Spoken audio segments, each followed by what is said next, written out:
बघा, दोन संख्या एक्स वाय ह्या तिसरी संख्या झेड पेक्षा अनुक्रमे 20% व 28% कमी आहे, तर वाय ही संख्या एक्स पेक्षा किती टक्क्यांनी लहान आहे असा प्रश्न विचारला. प्रश्न सोडवायचा कसा सर? लेकरांनो, इथं एक्स वाय आणि झेड ह्या त्या संख्या, लक्ष द्या. आता गणित काय म्हणते बघा. गणित म्हणते एक्स आणि वाय ह्या दोन संख्या तिसरी संख्या झेड पेक्षा अनुक्रमे 20% 28% लहान. म्हणजे झेड ही संख्या उदाहरणार्थ जर आम्ही 100 गृहीत धरली, तर एक्स वाय ह्या दोन संख्या झेड पेक्षा अनुक्रमे 20% लहान. म्हणजे 100चे 20% 20 होतात. 100 मधून 20 वजा केले म्हणजे 80 ही एक्स संख्या.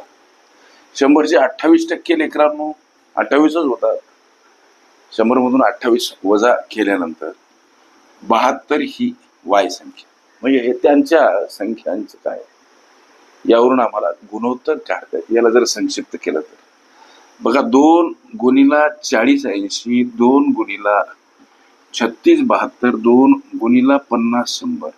परत संक्षिप्त करता येते म्हणून 2 गुणिला 20 40, 2 गुणिला 18 36, 2 गुणिला 25 50. परत संक्षिप्त करता येत नाही म्हणून त्या संख्यांची गुणोत्तर काय, 20 18 25 या गुणोत्तरात त्या संख्या आहेत. प्रश्न विचारला, वाय ही संख्या एक्स पेक्षा किती टक्क्यांनी लहान. आता वाय संख्या कोणती आहे रे बाबा? वाय संख्या 48 वाय संख्या आहे 18 गुणोत्तर स्वरूपात. वाय ही संख्या एक्स पेक्षा किती टक्क्यांनी लहान. एक्स ही संख्या गुणोत्तर स्वरूपात काय आहे, 20. याचा अर्थ 20 वजा 18 2 ने लहान. वाय ही संख्या